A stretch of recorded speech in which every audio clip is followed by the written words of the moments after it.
Welcome, everyone. It's good to see everybody. Wow. All the familiar people. It's good to see you all again. I love it. I love it. I love it.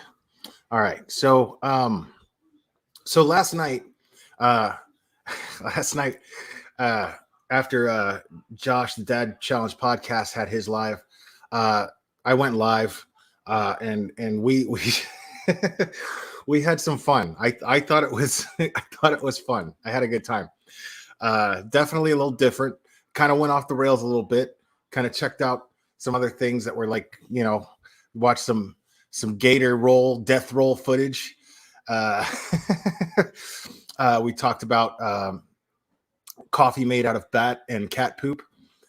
We had a good time. It was definitely very strange. And that's no Lori Ballo. That's not me. That's Abraham Lincoln as Batman. But we had a good time, and but while Josh was live, while I was live, there was a Nancy Grace, a second Nancy Grace panel regarding this case, regarding the Gabby Petito case and Justice for Gabby, real crime, and I was trying to find it, towards the end of the stream, Cherry and Locomine were able to locate it. But I had already been on for a while, and I was like, yeah, we'll do it tomorrow. But as promised, we are definitely going to go over that. Now, one of the big misconceptions right now, is that,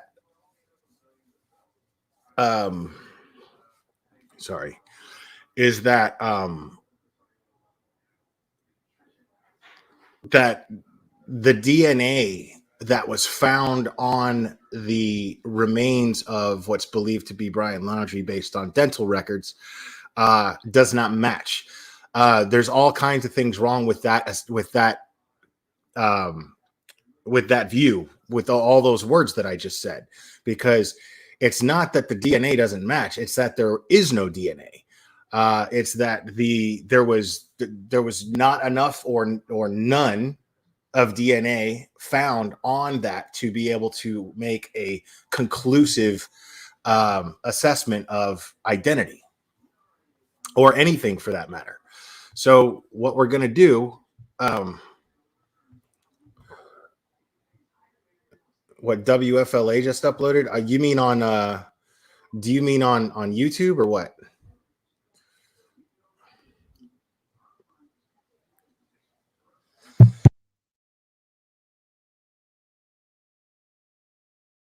So what I'm going to do, I'm going to go ahead and, unless somebody has that and wants to send it to me, I mean, what's going on? Well, that's the thing, Lori Ballo. And I believe this is going to be, there's one of the panelists on Nancy Grace that we're going to go over. One of the panelists is a forensic expert. And I sent Josh a video last night that he played that was about 2 minutes long, and it had the same guy, the same forensic expert. And this was before Brian, before they even tested for DNA.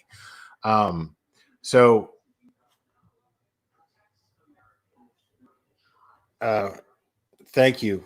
For those of you, Cherry is my right hand number one. She's the best mod in the world. But the problem is that she has a real bad problem with typos, and she continues to type true crime, but that I don't even know what that is. I don't. We do real crime here, as we do on the Dad Challenge podcast as well. And I don't know if Annie knows it yet, but she's real crime. Annie's real crime. So and I'll just be hashtagging real crime in Annie's chats anyway, so because she's real crime. We're all real crime. Anybody? Yeah. There's no true crime. I don't know what that is. I don't know why Cherry, such a capable and promising young person, okay? Today's youth, as intelligent as they could be, the intellectual capacity that she has, but she's just got this one weird little tick, you know. She just keeps accidentally typing true crime in the chat, and you know, it's she needs to say real crime. So I just wanted to clear that up.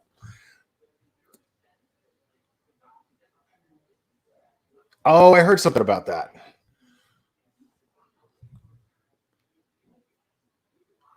They mistook. I love it. They mistook the mom. They mistook old Roberta for Brian. Come on, dude. Northport PD. Listen, I'm not one to trash talk law enforcement. In all of the real crime cases, I'm always defending law enforcement. And I want to be clear about that. I'm always defending. But, dude, you guys keep dropping the ball, dude. Like, seriously, man. I mean, I don't feel right criticizing law enforcement. I've never been a law enforcement officer. I don't know the difficulties of that task. I don't really know. I know in theory somewhat, but I don't really know. You know what I mean? So I don't feel right criticizing law enforcement agencies who are trained in these things. But how much training does it take to identify a mom from her son? A son who's balding and has a beard. Yeah, I'm sorry, guys. Yeah. You shit the bed on this one. You did. Sorry.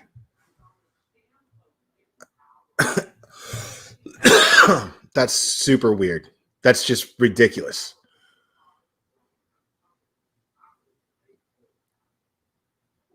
Everyone looks like Brian.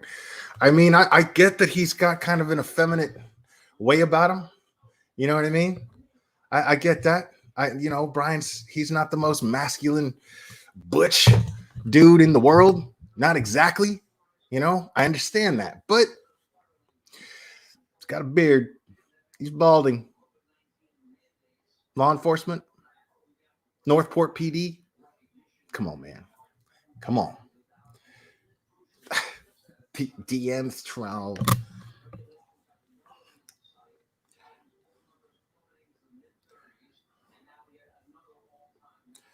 All right.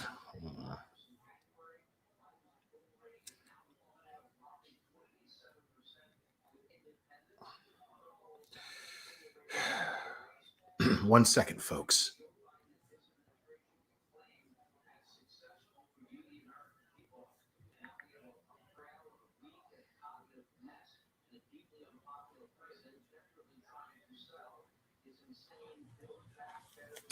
Okay.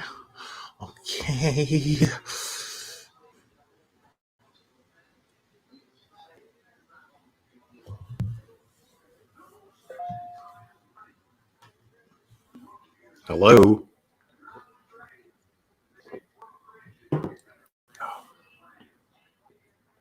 Do I need to refresh this now? Came through on my phone. Needed to come through on my computer. Hello. Hello.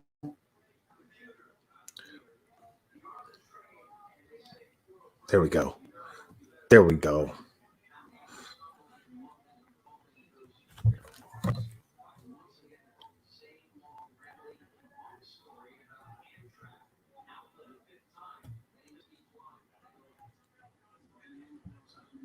All right. We almost got it. I think I got the right. Okay, cool.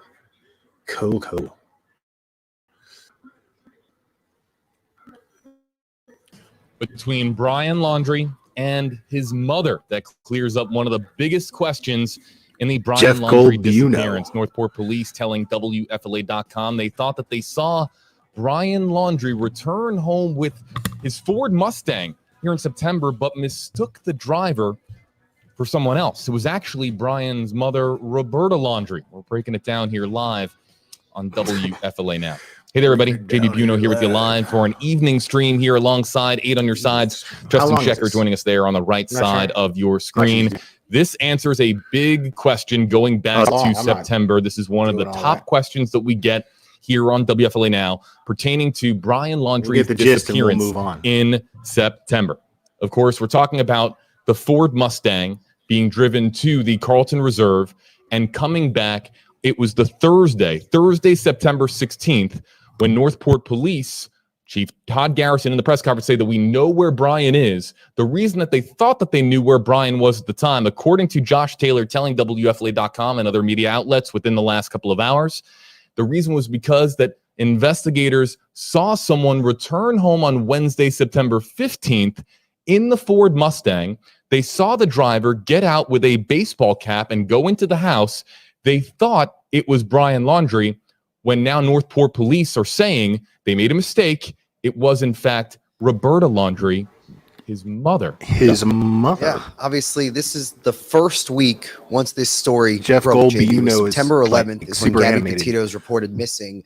Now we're talking these days between But when like, she's reported missing, that first week coming did under Roberta scrutiny. grow a beard? And this is big news, JB, because one of the big questions our viewers have had throughout this whole investigation is how did Northport Police lose track of Brian Laundrie so quickly? We now know it was that Monday, 2 days after Gabby's reported missing, he went to the reserve to never come home. And now we find out that Wednesday, when the Mustang came back, Northport Police mistook the person returning home in the Mustang for his mom. And he was long gone at that point in the park to never come home. I'm just going to say what everyone else is saying. It's a 23-year-old versus a woman who is with literally quite old enough to be his mother. And Roberta, it's not even Chris Laundrie being mistaken for Brian, because they both have very little to no hair on the top of their head. We're talking about Roberta Laundrie, who we have seen has a head of hair on her. So wearing the baseball cap was for sure. part of the mix-up here. He's awesome. According to Josh Taylor, first and foremost, let me just talk about Josh Taylor for a second. Okay, he's not the one who made this mistake. Okay, this is now he represents his department, speaks on behalf of his department. But make no mistake, Josh Taylor is not the one who made this mistake. He's just the one burdened with the task of having to speak for law enforcement and admit to that mistake. He's the one who has to get in front of a camera for it, even though he didn't do it. Like, I had to turn that off. I'm not even trying to lie to you guys. I had to turn that off. That was irritating me to no end, to my core, that the police would make a mistake like that. That law enforcement would make a mistake like that on the most high-profile case since Lacey Peterson. What?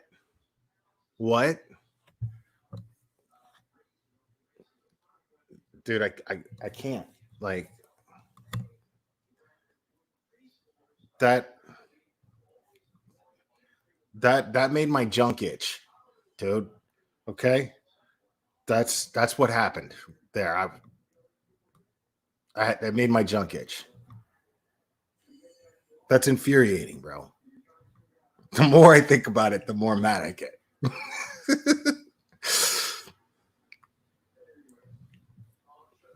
All right. So we're going to go over the Nancy Grace thing last night. Let me set it up real quick. Wow. Come on, Northport. What are you doing?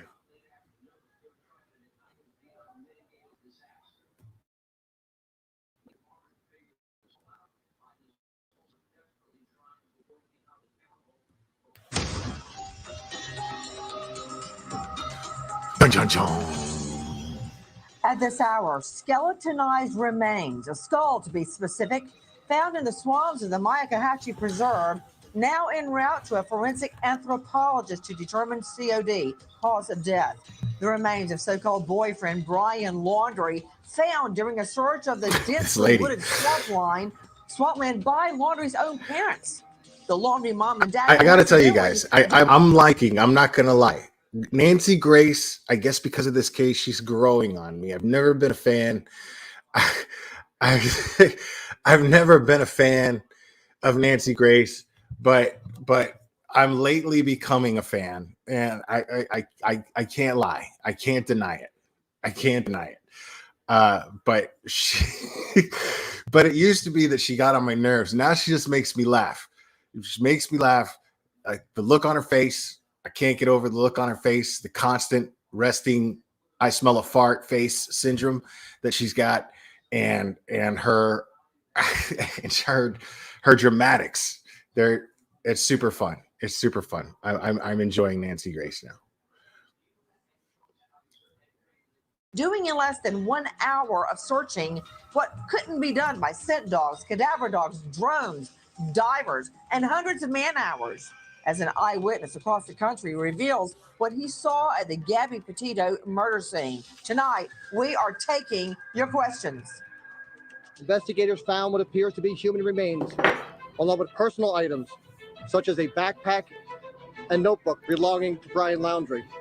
The nationwide. And by the way, that was the extent of the entire press conference, the FBI guys. Says a If you remember, dental records confirm that human remains found in a Florida nature preserve belong to the 23-year-old. We're talking about water levels up above almost the chest area. Rattlesnakes, moccasins, alligators. Brian Laundrie. Oh, she was brutal, Angela Dawn. With her panel, she's brutal. These are experts. And she's like just roasting them. It's messed up. And we knew it was Gabby. Cause, death by strangulation, and manner is homicide. Is there a reason the FBI thinks you're not telling the truth? Do you have anything to say about Gabby? Do you have anything to say to Gabby's family as they're all this footage of the Laundries just stonewall in the press? While we can't change the outcome, we can bring justice. All of America's watching. Justice for Gabby. Good evening. I'm Nancy Grace. Thank you for being with us tonight. More questions than answers. No DNA, no cause of death. What do we know? She's already mad. With us tonight, an all-star panel to make sense of what we know. But first, straight to the scene in Florida, standing by Charles Watson, Fox News correspondent, live outside the Laundrie home. Charles Watson, thank you for being with us. I don't get it. I don't get that the remains of so-called boyfriend Brian Laundrie have been found, according to what we've been told, but it's not a full skeleton. In fact, we've only heard about a skull. Then we hear about a partial skull, but from that partial skull, you can get a dental match. It's just all very vague in my mind, but let me start with what because the teeth are still intact, Nancy. Where are you? What do you see? Use your what eyes. Do you hear? What's happening? Well, Nancy, certainly more questions tonight than answers. Of course, we heard earlier in the week that the FBI had discovered Brian Laundrie's remains at the Mayacahatchee Environmental Creek Park, not too far from the Laundrie's Northport home here behind me. Now, an autopsy was completed on that body. The result came back inconclusive, so the remains are being sent to a forensic. Let me tell you something. That'll never happen. That dude will never agree, no matter how much publicity he's going to get out of that. He would never agree to go toe to toe with Nancy Grace. I guarantee it. Apologist who is going to sort of sift through the remains there and try to figure out any clues that they can reveal to try to determine a cause of death. Here at the Laundrie's home in Northport, it's been fairly quiet today. This morning, we got our first look at the Laundrie parents leaving the home together. They were in a hurry and jumped into a red pickup truck and left the scene. They really sped off, and our cameras and our cars and reporters out here tried to tell them, but they got away so quickly that we weren't able to keep up with them, and they were lost. That was hours ago, around 9:30 this morning. 10 o'clock this evening, they still haven't returned. So a lot of questions as to where they are and what they're doing, and a lot of questions as to how they were able to. Didn't the mom have a big green bag with her? I mean, for all I know, they could have left the house and not come back. I mean, yeah, she did walk out with a backpack, what appeared to be a backpack this morning. Yesterday, Saturday, we saw Brian Laundrie's father, Chris Laundrie, loading some boxes into the car. So not very clear. Like they'd be fools not to move. Let's be honest. They'd be fools not to move. Departure today, but that's the activity we've seen out at the Laundrie's home. Charles Watson joining me there at the scene, Fox News correspondent. Charles, let me understand something. I am now hearing that there will be no funeral for their son and that his remains are to be cremated. Is that correct? Yeah, that is correct, Nancy. We've been in contact with the Laundrie's lawyer, Stephen Bertolino, who confirmed to us that Hashtag meth Brian's gators. remains, once Hashtag the real crime. forensic anthropologist is done looking over the remains and sort of trying to get to a determination of how he died, his body will be cremated. And at this time, the family has no plans of holding a Do you mean funeral his skull? service for Brian. Guys, with me an all-star panel, joining me out of the Florida jurisdiction, high-profile lawyer Dale Carson and former FBI agent, professor of forensics, Jacksonville State University. We're going to be here a while, guys, so we got time. But let's I can't help but speculate as to why they're not holding a service for Brian. I actually don't believe that. I believe that they're probably going to have a service, but it's going to be extremely private. That's what I believe. But let's think about that. Like, let's just say, for instance, let's say for sake of argument, right? Let's say that it's the truth that they're not going to have any services for Brian. I wonder why that is. I can't help but wonder, why would that be? Why would that be the case? Maybe could it be because they really don't love their son? That everything that they've been doing has been that of people who have convinced themselves that they love their kid, but none of their actions are really that of anybody with a parental instinct to actually protect them. You know, their reasons for doing what they're doing seem to be in order to protect him, or at least that they think that they were protecting him. But common sense would dictate, as we went over many times on this channel and every other channel that's been talking about this case, it doesn't make sense, because your instinct to protect your kid would be to come up with the simple logic that if he's in police custody, he's safe. If he's out where he's going to get killed, because that's exactly what happened, make no mistake about that. If he's in a position to where he could get killed, which is what happened.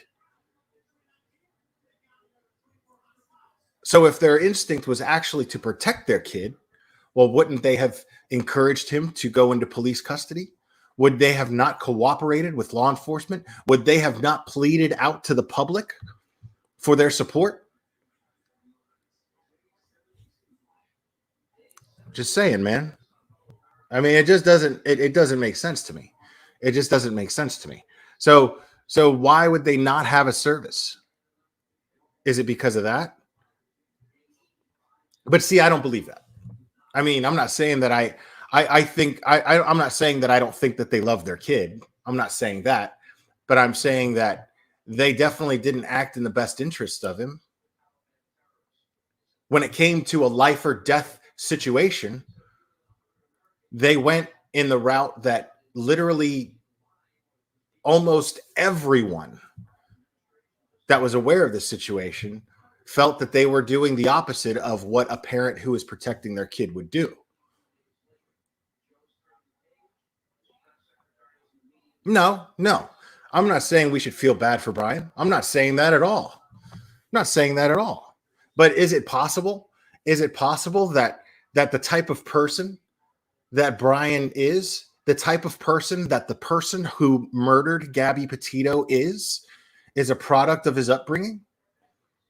Is that possible? Or is it likely? Considering what we're seeing, right? Maybe he didn't get any love at home at all. Maybe they pacified him with cell phones and tablets and video games.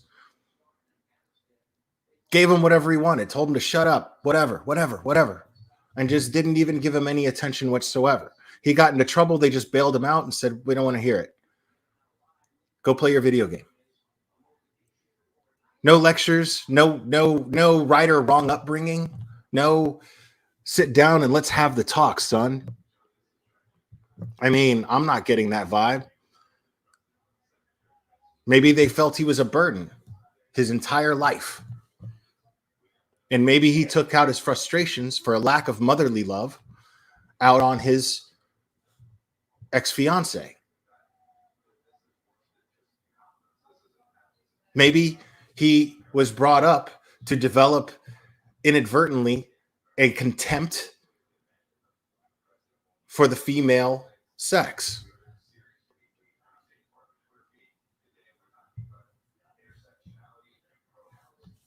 Because I'm not a psychiatrist or a psychologist or a mental health professional in any way, shape, or form. But I've seen it before. You know what I mean? I've seen it before. So am I way off here? Is it unfair to speculate to that being not only a possibility, but maybe even a likelihood? Is it unfair to the Laundries that I do that? I wonder. I don't think it is. I don't think it is at all.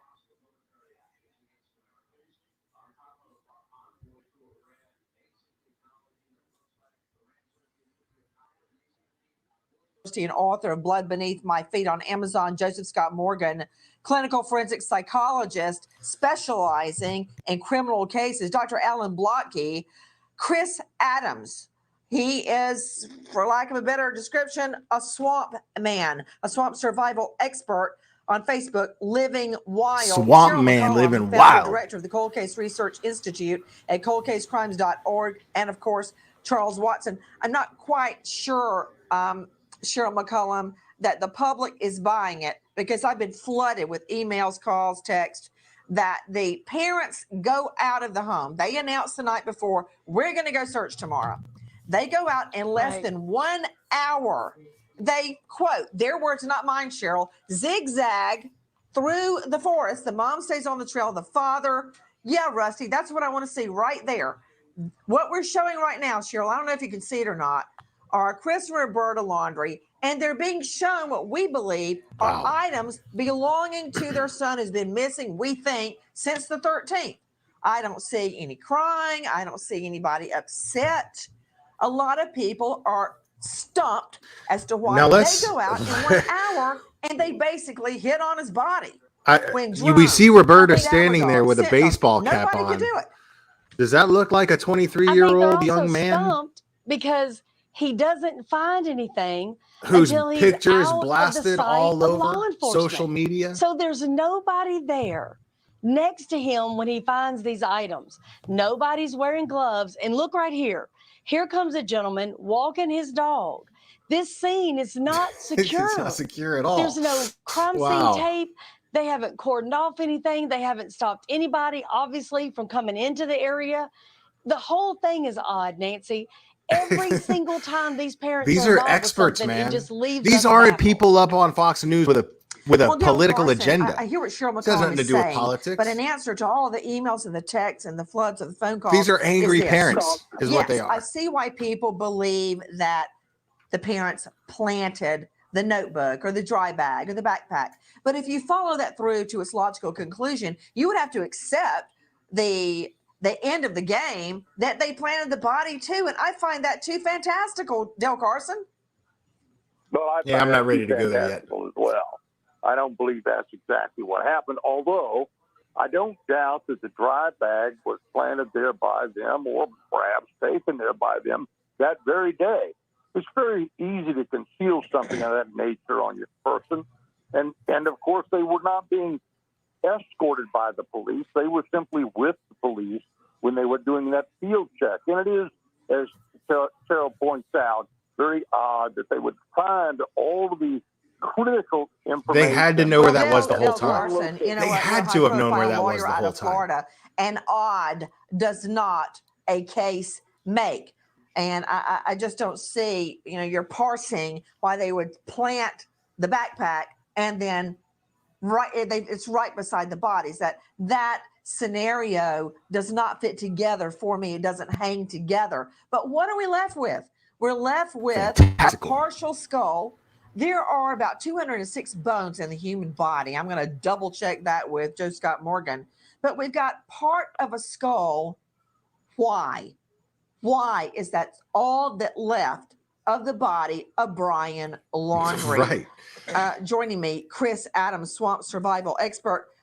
Chris, I don't see it. I mean, let me just start with alligators, since we're getting a flood of questions about that. If Laundrie had been dead already, if he had, let's just hypothesize, committed suicide, would an alligator eat something that was already dead? I mean, I'd put money on it. The answer is yes. But you tell me. Let's start smaller. Everything from bacteria down in the mud to snails, insects, crawfish, even other scavengers like turtles, and especially an alligator would find an opportunity at an easy meal. Too much of a forgiving thing, they'd go right after it. It wouldn't be long before most animals would get rid of something like that. Guys, why can't we get DNA? Why are we relying on a dental profile? Is that reliable? I mean, yeah, Stay that's with so us. 1981.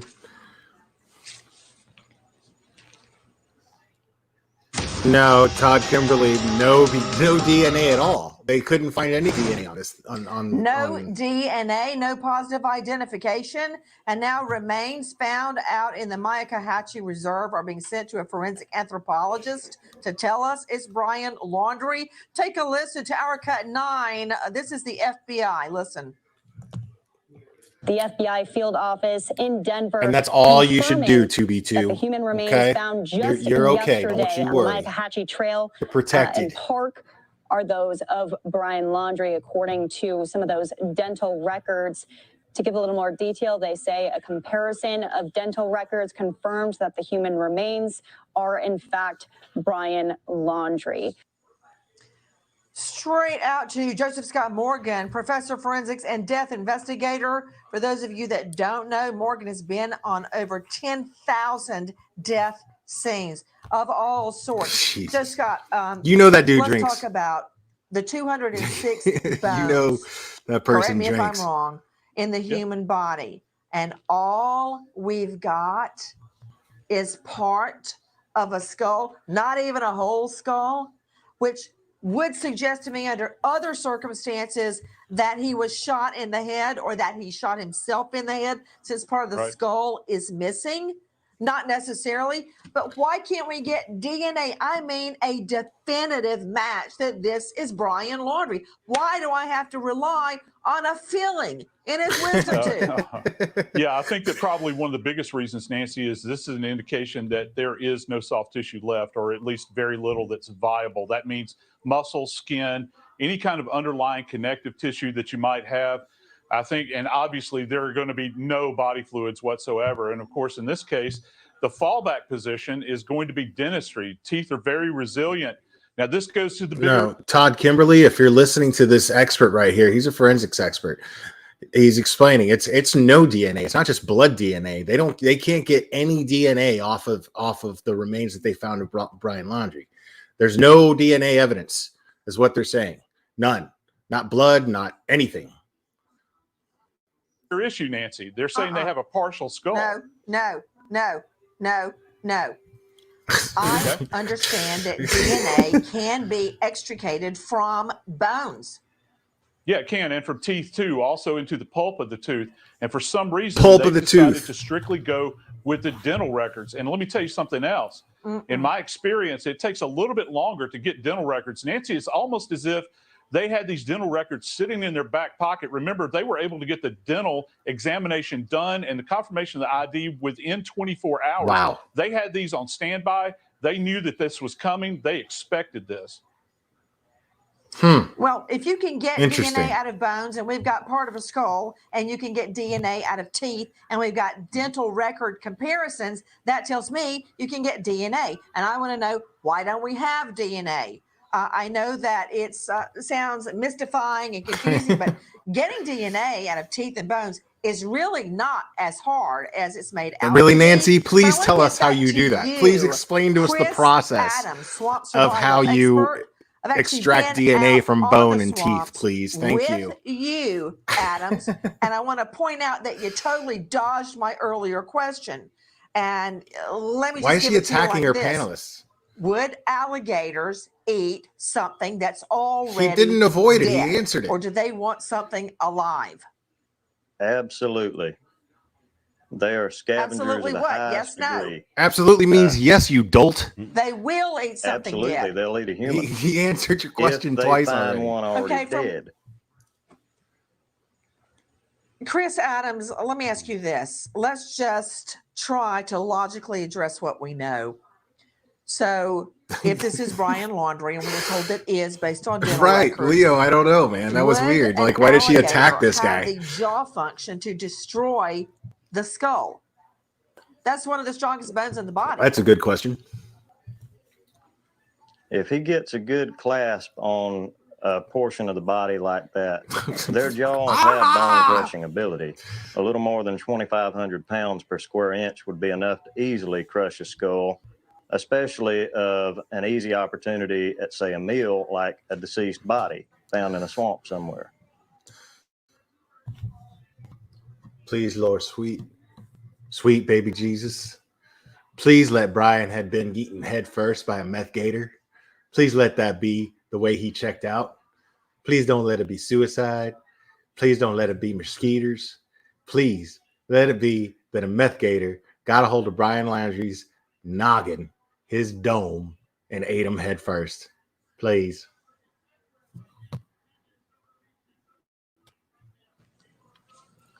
You know, I just had an idea. Rusty and Kelly, can you show me that video again of the parents looking? It's Roberta and Chris Laundrie, and they're out there at Myakkahatchee Reserve. Okay, there they are. Look at this. I've played it over and over and over. Dr. Ellen Blotke joining me, forensic psychologist joining me out of Birmingham. Dr. Blotke, I don't see any reaction. None. And I've looked. For a moment, I thought Roberta Laundrie was wiping away a tear, but then I decided that no, Swatting that was bugs. probably a gnat. I don't see here. I don't see crying, here crying, nothing.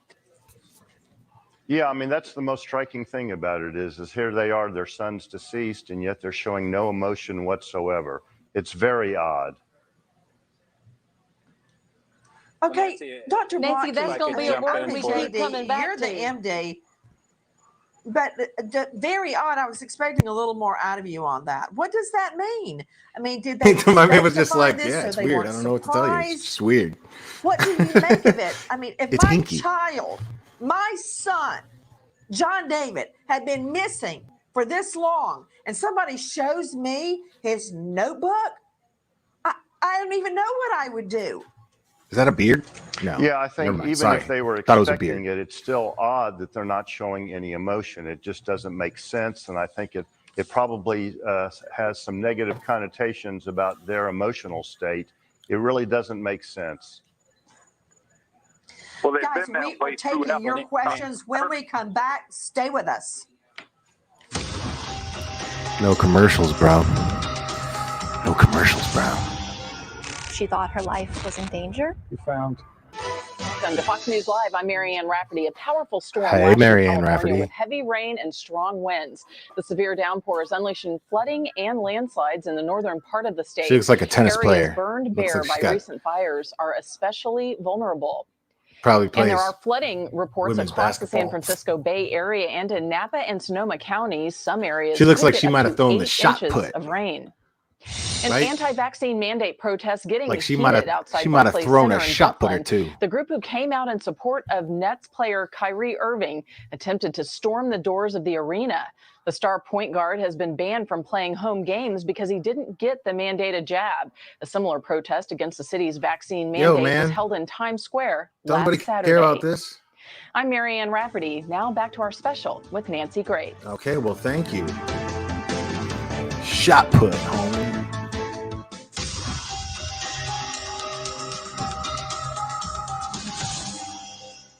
Welcome back, everybody. Again, thank you for being with us. We are live and we are taking your questions. According to Taking Fox your News questions. correspondent Charles Watson, the Laundrie parents have left the premises. They've left early this morning. The They haven't Laundries come left the back. building. Roberta Laundrie had with her a big bag. Are they coming back? As questions are being raised about how they Amongst all people were able to find their son's notebook. She had a big bag backpack, with her. Dry bag. That reminds very me of close to his remains. this girl the I FBI used to has date. said this She was a is big bag. Brian Laundrie's skull. Now, there they are being shown the backpack, the notebook, and everything else. Charles Watson joining me there on the scene. Charles, you know more about the video. What do you know? Well, Nancy, yeah, I just want to add a little bit of context to the video. According to our Fox News digital reporter, Mike Ruiz, the Laundrie family attorney, Stephen Bertolino, tells him that the video that they were being shown was a backpack, a book bag that was by the scene. Spit it out, man. Police were trying to see if the parents recognized that. Now, as far as them being emotional, we're told they were that grieving. came from the parents later. Grieving, according when to the police attorney. told them Well, that Brian they was. had found some remains in the area and asked them to go back home and wait for police to contact them. According to our Fox News digital reporter on the ground, he says that Roberta Laundrie seemed very emotional. Chris Laundrie seemed very emotional too. Both of the parents seemed rattled as they were leaving the swampy area. He could even see a police officer putting his hand on Chris Laundrie's shoulder to sort of comfort him in that moment as these parents or sort of got this news that police found these remains very close to an Chris area Laundrie's that like, they man, get your had hands told off law me, enforcement dude. that Brian frequented. Don't you know I don't care? In that video, they weren't shown a Thug notebook life. or the other personal items that were found near Brian's remains. Just a backpack that was found in another area. Nancy. Well, did that backpack belong to Brian Laundrie? It did belong to Brian. So they're being shown his backpack. Is that right? They're being shown his backpack, but they did not come across the remains or the notebook or any of those other personal items. Why do they look like they're playing dumb? Yeah, I did not They're like, know. If they recognize that item. I don't know if that's his. Right. I didn't know what they were being shown, but I understood they were being shown something belonging to their son who had been missing, according to them, since the 13th. Take a listen to Steve Bertolino speaking. It's our cut one. Here comes your boy. Brian had been extremely upset. Chris and Roberta were very concerned about him. They expressed that to me, that when he walked out the door that evening, they wish they could have stopped him. They wish they could have, prevented him from going out. Okay, that's from our friends at GMA. Cheryl McCollum, what do you make of that? Nancy, for me, September 10th through the 13th is the most critical. The family was somewhat aware around the 10th because Gabby's family was calling them and texting them. Good night, Paulina. 11th, they doggone well knew something was wrong because now law enforcement's involved. From the 11th through the 13th, they kept him in their home, fed him, sheltered him, then allowed him to get in a car and leave. Right. They did not notify law enforcement in a way that was urgent. They didn't demand that law enforcement get search parties together. They never asked for help. They never called a press conference.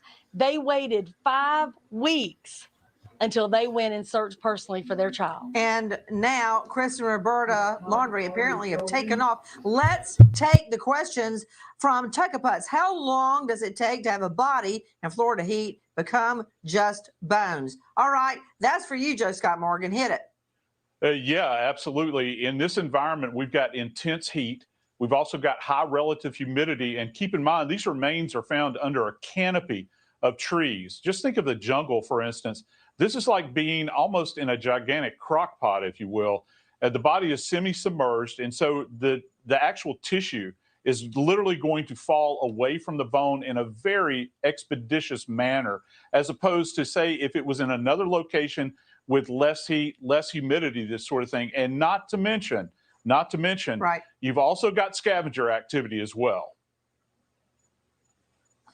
Guys, I feel like the scavenger activity is what's most important. Kim Parker wants to know about the notebook. Stay with us. I seriously doubt that it was just the heat that caused Brian's body to decompose that quickly. I think he was picked apart by wildlife.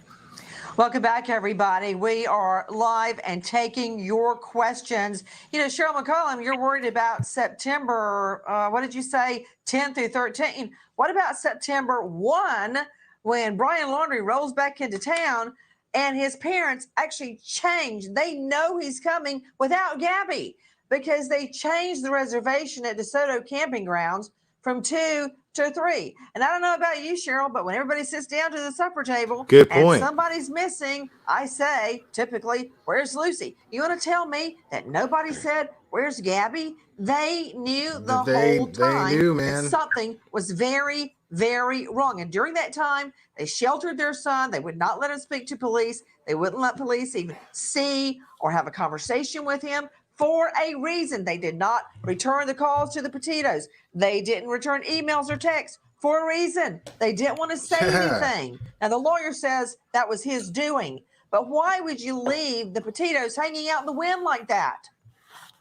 Let me tell you right now, Well, even if the journal- Brian had lied to them on the 1st, even if he was telling them some fantastic story about where Gabby was and, you know, Yosemite with no cell service, they knew damn well the first phone call they got from her mama.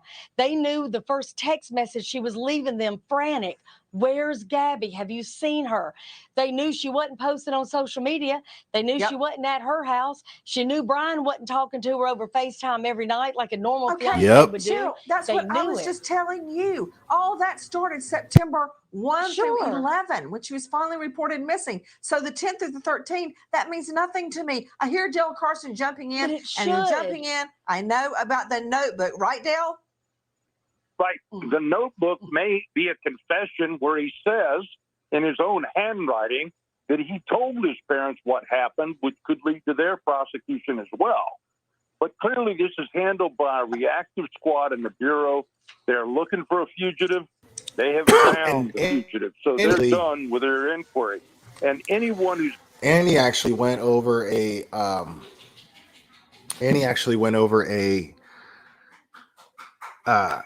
letter that is supposedly written by Brian, but I mean, I'm guessing it's not authentic. I don't think it's authentic. Annie doesn't even really believe that it's authentic. I don't think, because it was just too weird and detailed and too convenient. So, you know, if you hear about that letter, take it with a grain of salt, is all I'm saying, because there's nothing confirmed that it's actually genuine. who's ever seen a good homicide investigation will see a grid search. There was no grid search here. There are no stakes in the ground. There's no lines strung across. There's no use of metal detectors or other devices to clear that area to look down beneath the thatching to find what evidence is there. That did not happen. Nancy, I got to jump back in because I've got to be real clear what I'm saying. As of September 11th, they knew for sure something bad had happened in Wyoming because the police called them and told them and then came to their house and then called their daughter Cassie. That's when this whole thing changed for everyone. Yep. Even though they knew on the 11th. I want to follow up on Cheryl, the notebook. Okay. And I want to take Kim Parker's question. If the notebook does not offer information regarding Gabby, will Bertolino or the parents be subpoenaed to testify to what they know? Number one, the lawyer is never going to reveal anything that his client said. Now, there is no parent-child, even adult-child privilege. So, yes, they can be called to a grand jury to testify. But I want to talk about the notebook. Dr. Allen. And I think they'll just lie. Honestly, if that happens, they'll just lie. You know, I have no reason. There's nothing about their behavior to indicate to me that they wouldn't. So, you know, I mean, it's probably time we need to start facing the possibility, folks, that Gabby's family may never get justice, not real justice. They may never get the answers that they're entitled to. And it's because these people have shown absolutely no respect for her memory or her family's loss. None at all. Blotke, PhD, clinical forensic psychologist. Dr. Blotke, in so many of the vlogging that Gabby did, you'd see Laundrie in the background writing or with his notebook. Well, Canine Rescue, let's think about that right there. You're saying lying to a grand jury would be bad. Sure, it would be bad. Lying to a grand jury would most definitely be bad. But how are they going to prove that they're lying? How are you going to prove it? You know what I mean? Unless they have evidence that we don't know about that has like conversations and text messages, because there was a subpoena, there was a warrant for they did file for and get and execute a warrant for electronics found in Gabby's van. Once they got the warrant to search the van, they found electronics, and then they went and got warrants to search those electronics found in the van. So we don't know what they found on that, which would be great. Hopefully they found something, but it'd be real easy to lie to a grand jury though, if there is none of that evidence. If all there is, I mean, how are you going to prove what was said between people in person, you know? But I'm willing to bet that they probably deleted messages, you know, or whatever it took. You know what I mean? I don't feel like, yeah. Book and his pencils and his pens. I guarantee you that notebook is full of introspective musings. I certainly hope so, and I certainly hope that a lot of those musings are the truth. And so we will see what's in that. That will certainly shed the important light, and that's what we're all waiting to see, is what's in that backpack and what's in that notebook. Well, I guess what I'm getting Nancy, at, I have to say about the notebook. I have to say about the notebook. My question is to you. Yeah. Let the expert talk, Nancy. Come on. My question is regarding this notebook. So far, all along, it's all been about Laundrie. He goes out there with Gabby. He's been jealous of Gabby the whole time. He kills Gabby. He comes back, tries to withdraw $1,000 from her ATM, and then, from what we can tell, kills himself out in the elements. This has all been about him. That's what's going to be in the notebook. And if it's soaked wet, Joe Scott, how do we preserve it? Yeah, and again, before people get too excited about this is a cellulose-based document, so it's going to begin to degrade. So the FBI, if they're still involved in this and they have the notebook, would send it to Quantico, to their crime lab, their question document people. They're going to literally have to put this thing in a frozen state, in stasis, if you will, to stop the decomposition. The ink will run, that sort of thing. I don't even know if they're going to be able to get impressions from pen pressure on this thing, because it might be that degraded. Remember what we talked about with his body? The same applies with a notebook. Right. These things break down. Or Joe Scott, it could very well have been in that dry bag. See, I didn't even consider that. We're taking the I didn't consider that the notebook might actually have to deal with some level of decomposition as well. To locate all this evidence and not the cops.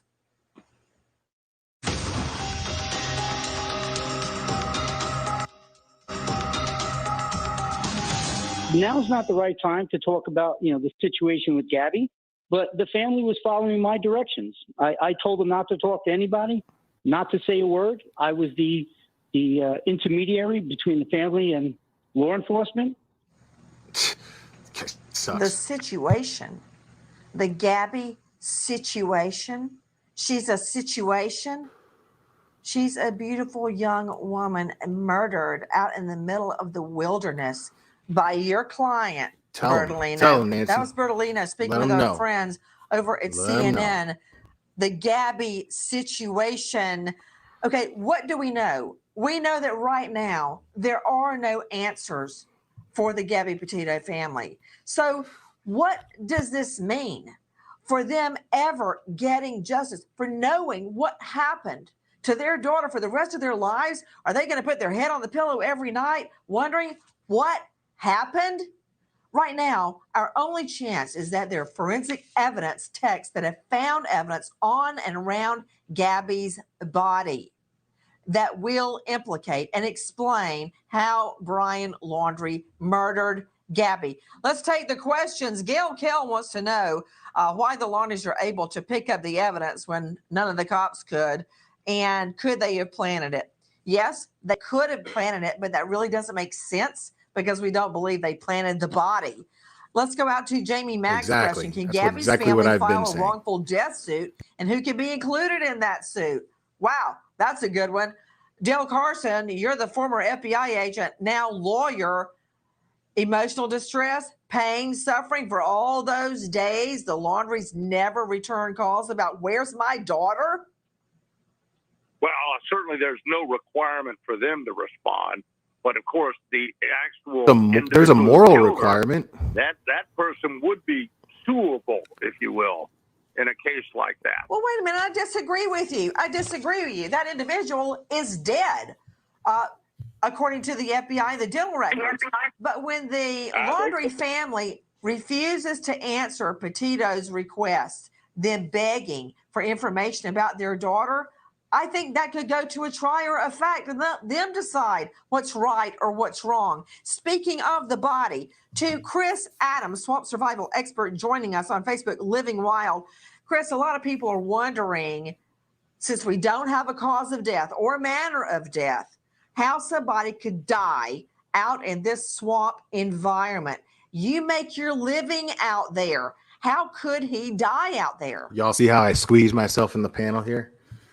Well, as I mentioned in a What's up, previous Nancy? interview with you, there's many things that can happen to a person out in the swamp like that. You can get a snake bite, and if he saw that he couldn't go out of the swamp to get medical help, he might have tried to tough it out. He could have gotten an infection, but the likelihood of an alligator or something killing him like that is slim to none.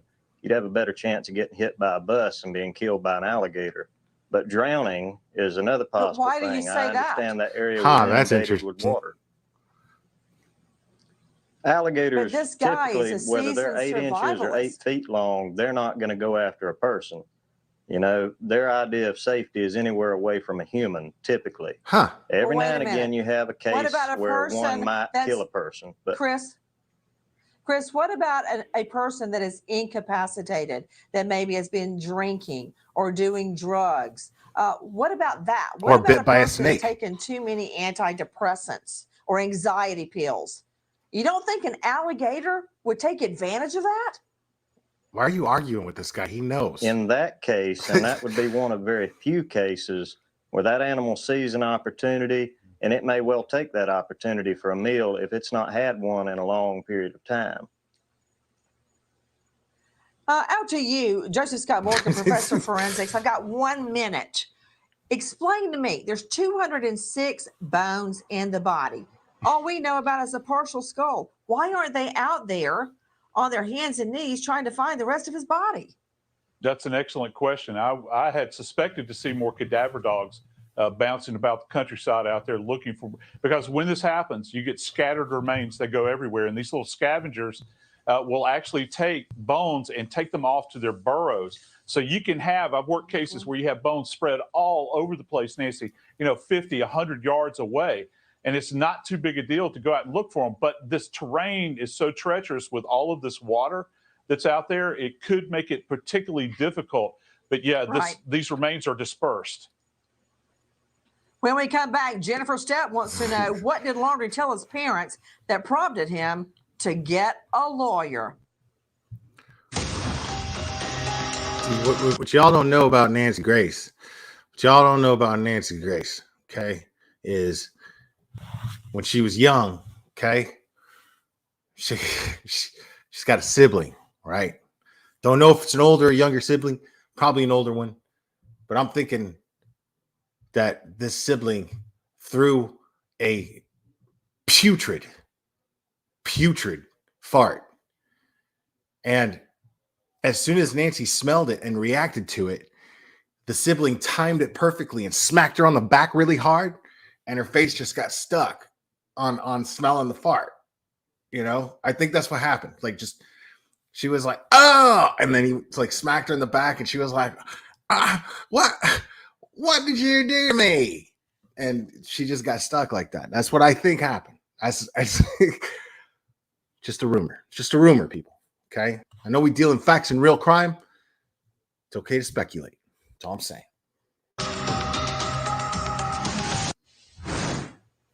Is this the end?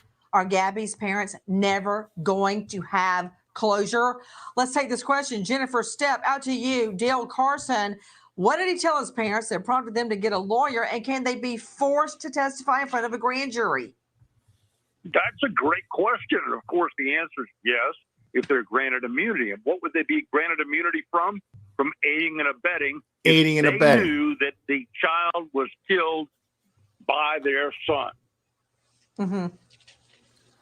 So what he told to them during those 10 days is Yes, it not was privileged Teresa Moreno. Stop it. communications. It was Another absolutely a question out to funny you story. very quickly, Charles Watson. Kelly Bar 26, can Gabby's parents sue?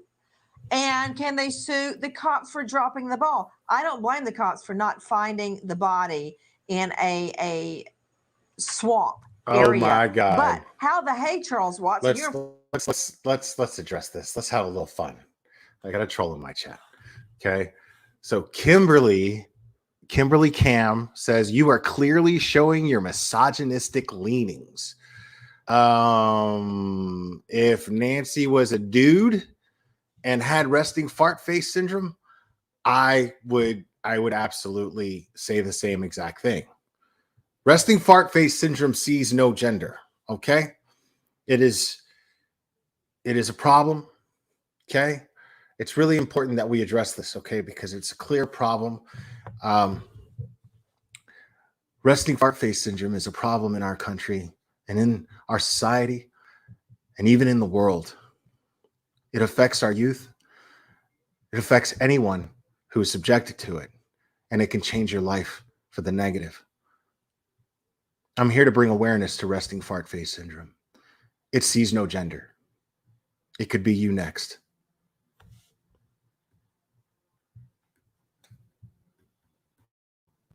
In front of the house. Did Brian Laundrie get out of the house to start with without the cops catching him?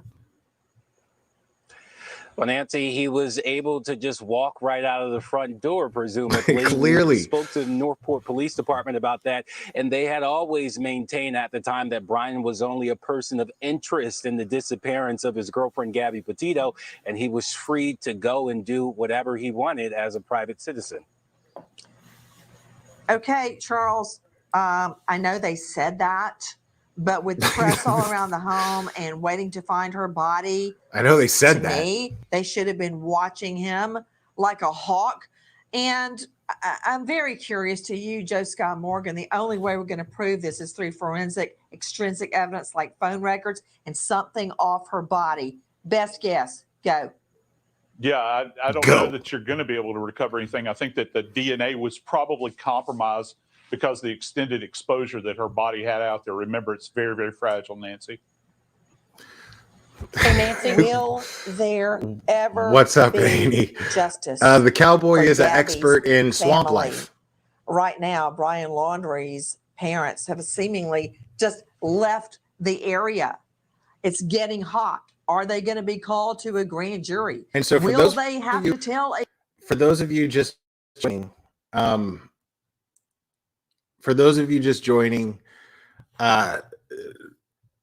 it was recently revealed just a few hours ago that that the Northport Police.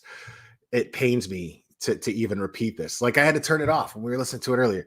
But for those of you just joining, it was recently brought to my attention that the Northport Police, the reason why they said that they knew where Brian Laundrie was, when they said that they knew where Brian Laundrie was because they actually mistook Roberta Laundrie driving the Mustang for Brian Laundrie.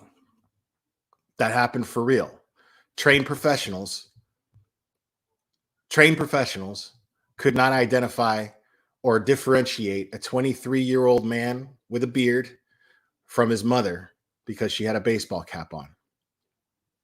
That happened. And yeah. So man, they're batting 1,000 Northport PD. You gotta love it. and those of you who are just joining us, also those of you who don't know already, Annie from 10 to Life, subscribe to her channel. She's a great real crime channel.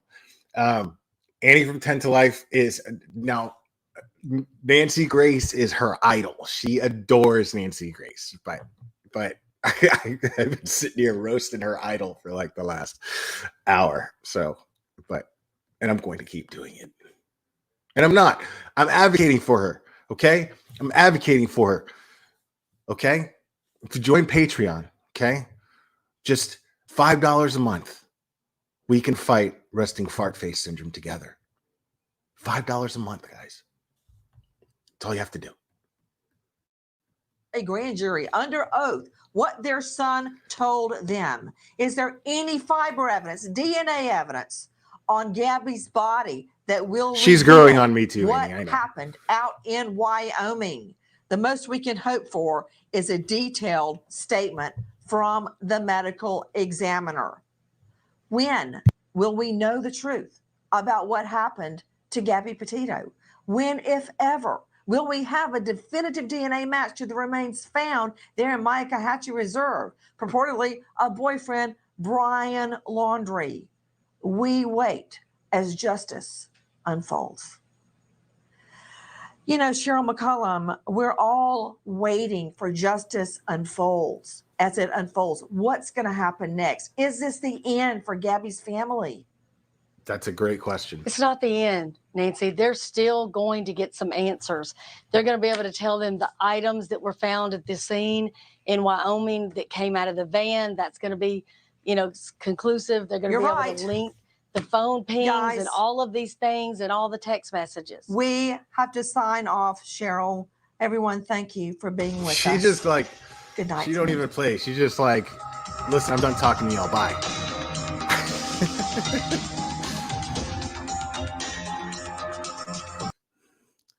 Well, there you have it, folks. I mean, that's where we're at now. We don't have any DNA. All right. We've got lawyered up parents. Now I'm not ready. I'm glad that Annie's in the chat too, because she made some really good points in her last couple of live streams regarding the coincidences with the double murder in Moab that took place while they were in town. Like they were there. So it's kind of crazy. So I'm not 100% convinced that they're not connected, even though law enforcement has told us that they're not connected. But I mean, let's face it, when it comes to this case, law enforcement isn't really doing great as far as credibility, are they?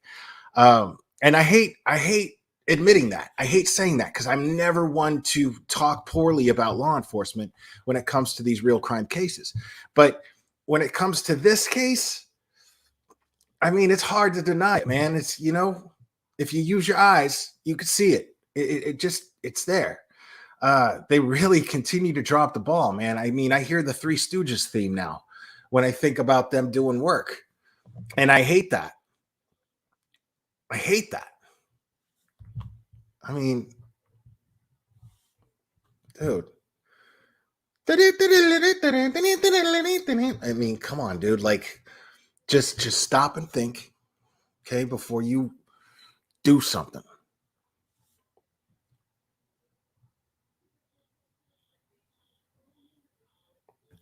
Oh, yeah, she was supposed to come back today, right? I don't think that happened. I think somebody in my chat would have let me know.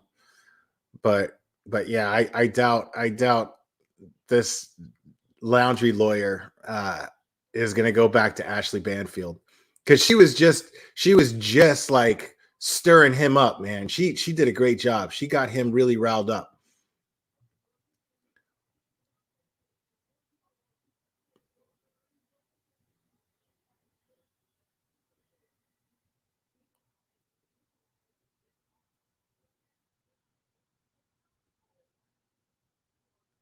Well, yeah, I'd be interested in that too. Annie was live earlier today talking about that. So make sure that you check that out if you didn't catch it live.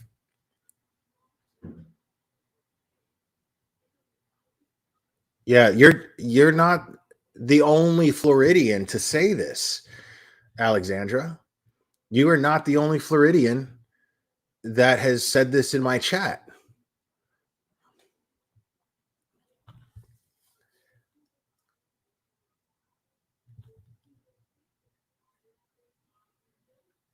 I mean, what is with the lack of interest?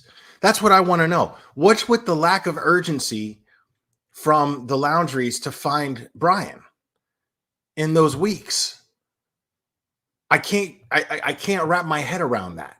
Where is their lack of urgency of locating their son this entire time? And with all the pressure, Cherry was nice enough to put Annie's channel 10 to Life, the link in the chat. So make sure she just, again, I apologize for Cherry's chronic typos when it comes to just this one thing. It's really weird.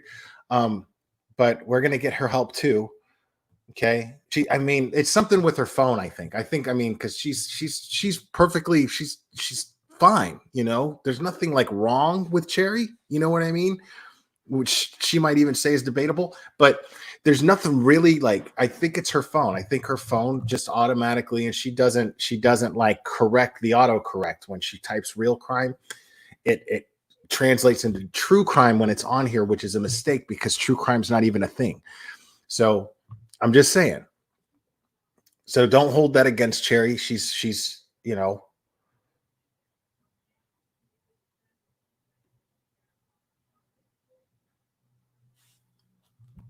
but yeah, I can't get past the lack of urgency that the Laundries, you know, because it was this mixture of a lack of urgency to find their son, but this steadfast, because it takes, man, let me tell you, it takes some like serious like inner strength, like some serious effort. It's got to take some serious effort to like stonewall the way that they did, to not say a word to anybody, to not go on social media and say anything, to not utter a word to one person, to not walk into their front yard and start yelling at the people protesting and leaving stuff in their yard. It takes a certain like effort to have to completely shut down like that, while at the same time being completely and totally dismissive of any urgency that it would take to locate their son to find out if his well-being is intact. So that I find really, really fascinating about the Laundrie's behavior.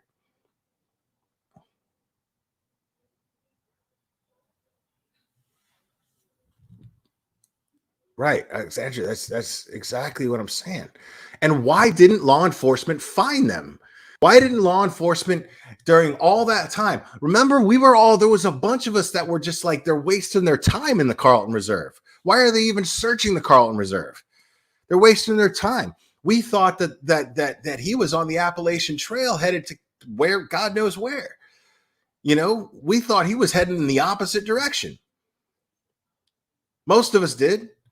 We were like, they're searching the wrong spot. I was frustrated every day that I saw that they were searching the Carlton Reserve. I was like, why are they still searching that area? He's not there. There's no way he's there. And then the parents go in there after what, 5 weeks? And then they don't find, they find something within an hour of going in there without any police escort. It makes no sense. Without any police escort, there's nothing taping off anything. It's a completely, you saw the footage. There was a dude walking his dog walking by them.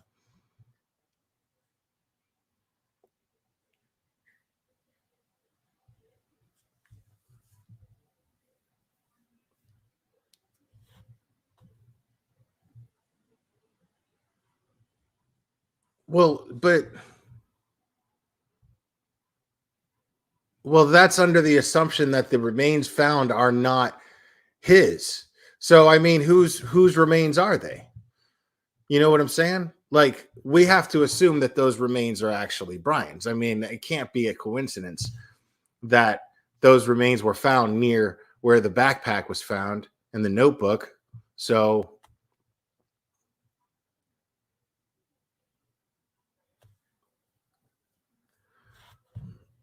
yeah, like why would that's crazy. Even the TikToker who found Gabby's water bottle had enough sense not to touch it. That person was like, "Oh, I don't want to touch it." But you're not going to put on gloves before you pick up this backpack that's identified as Brian's backpack?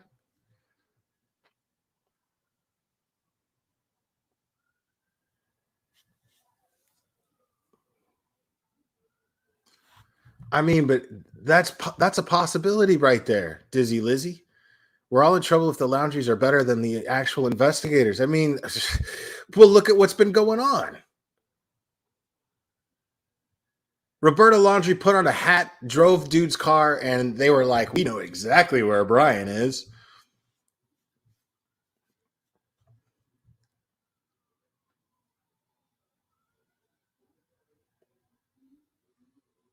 See, I mean, I don't know if the parents put the backpack there. I don't know anything about that. But it's all weird. There's no denying that. The whole thing is just totally hinky, man. Way too many things wrong. Way too many things wrong.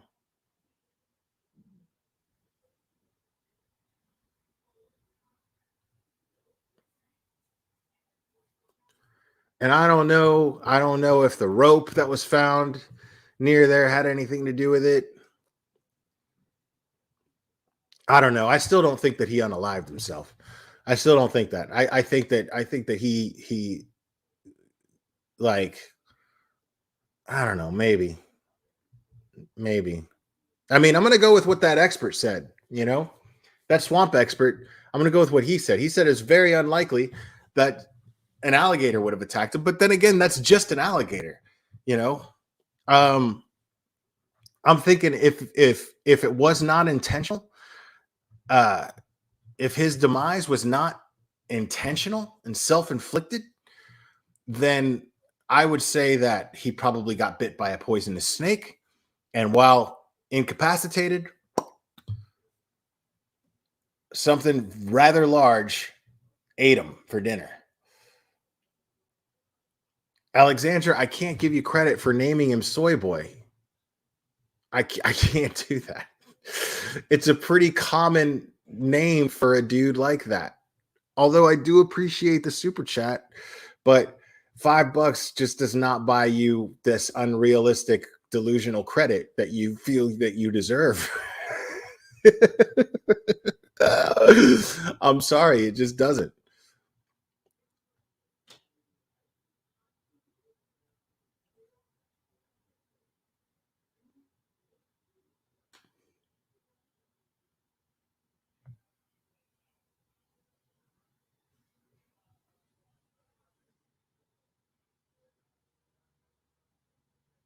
I mean, probably. That's what I'm hoping for.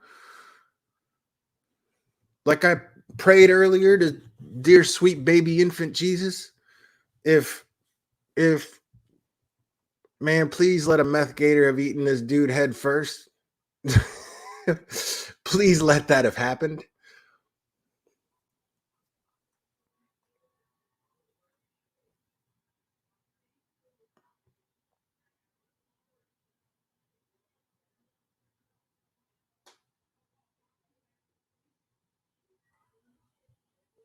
I mean, well, that's obvious. There's no escaping that observation. That's quite obvious.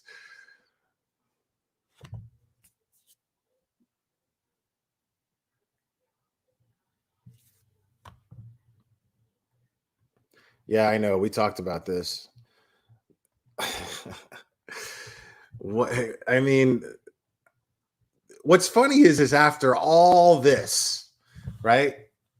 Like, because I bet you anything, when they make a movie about this, because they will, all right?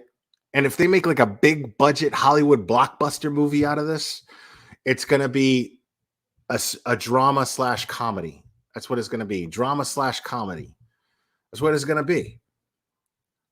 Because they're going to make the police look like a joke.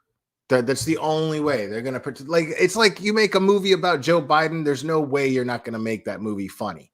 You know what I'm saying? There's just no way. You can't do it. And that's That's what they're gonna do with the Northport Police Department, man. I think, and I feel bad, man, because like I'm a big supporter of law enforcement. I really, really, truly am. But I mean, these are mistakes that you don't make, and you don't make them on the most high profile case to hit media in decades. You you just don't do that.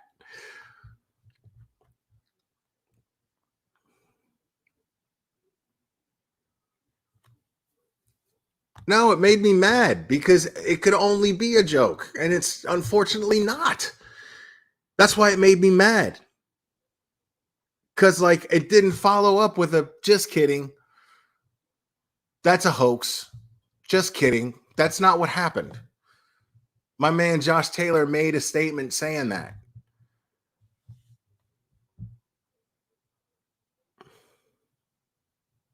Who will play Brian? Jesse Eisenberg. Jesse Eisenberg, most definitely.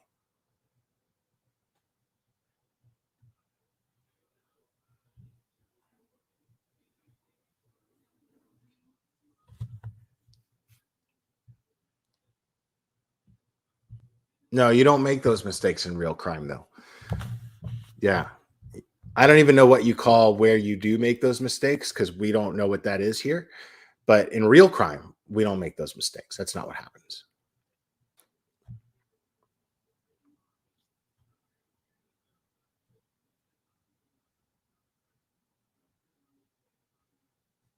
Crime Story, I just said, man. I just said it would be Jesse Eisenberg that plays Brian in the movie. If it's a big budget thing, you know what I mean?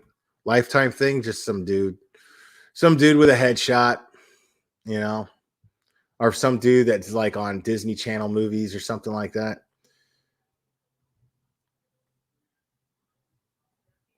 Right. That thing that I can't even read because that's not even a thing. I can't even read that. I don't know what that says.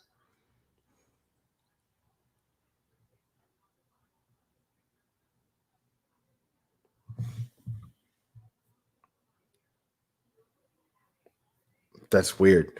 Like, yeah, like, and Cherry's comments are like mysteriously disappearing, which is really, really weird. I don't know how that's happening. It's strange. Like, don't retract your comments, Cherry. Don't do that. Okay. Say what you mean what you say. All right. Real crime. I get it. I know you're trying. You're trying to type it out. I get it.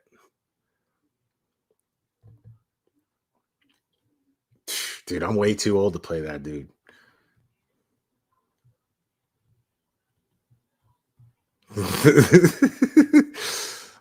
Alec Baldwin's not going to be playing anybody for God knows how long. Alec Baldwin's not going to be playing anybody. So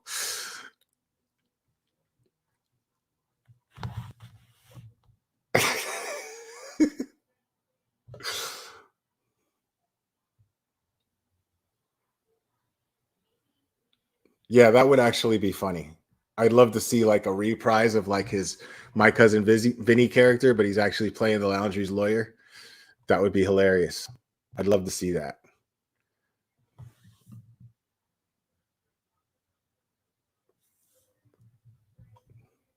Cherry, would you please just type and mean what you say? Don't retract your comments.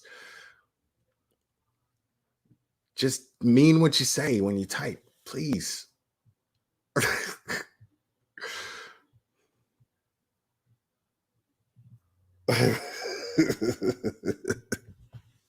Oh, I'm in so much trouble. I'm in so much trouble.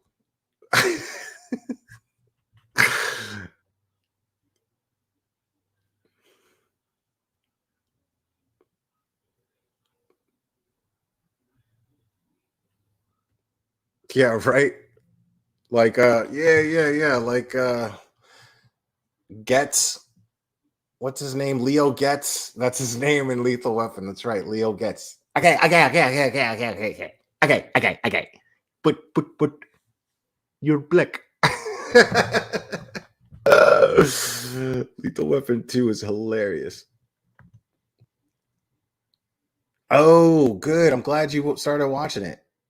Yeah. Ozark. It's awesome. Make sure you check out Ozark. If you never watched Ozark, check it out. It's a great show. New season coming out early next year. Excited. Gives you enough time to catch up.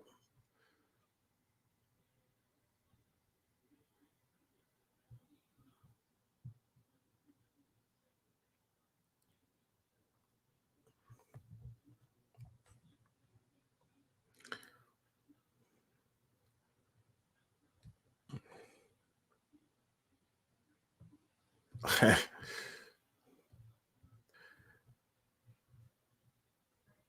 feel like Ben Affleck would play Roberta. So, yeah. In summary, guys, they mistook Roberta Laundrie for Brian Laundrie, and that's why the Northport police said that they knew exactly where Brian was that whole time. The DNA, Lori Dozer, since you're just joining us, the DNA, well, there is no DNA. So don't listen when people say, oh, well, the DNA isn't a match. They don't have any DNA to match with. They could not extract any DNA from the bone of the tooth, the pulp of the tooth. There was none because according to the forensic expert that was on the Nancy Grace panel, he believes that the reason why they probably could not extract DNA is because of the condition surrounding the remains. So there's no DNA. Y'all are like not accepting that. Y'all are like Nancy Grace. You're just not. You're not accepting this as a possibility or especially a reality. I mean, we don't know, man. We're just listen. I try to employ the habit of not worrying about things that I don't have any control over. As we get more news, I'm just going to react to it the way that I've been reacting to it. Probably, I mean, there's really no reason to drive myself crazy, so I don't recommend that you drive yourselves crazy trying to get answers here. Just take whatever news that we get as as what it is. That's all we can really do, guys. I don't like it any more than you do, but yeah, it's good. Grandma says keep it simple. But anyways, guys, gotta make some dinner. I'm starving. I love you guys very much, and we will do this again very, very soon, my friends.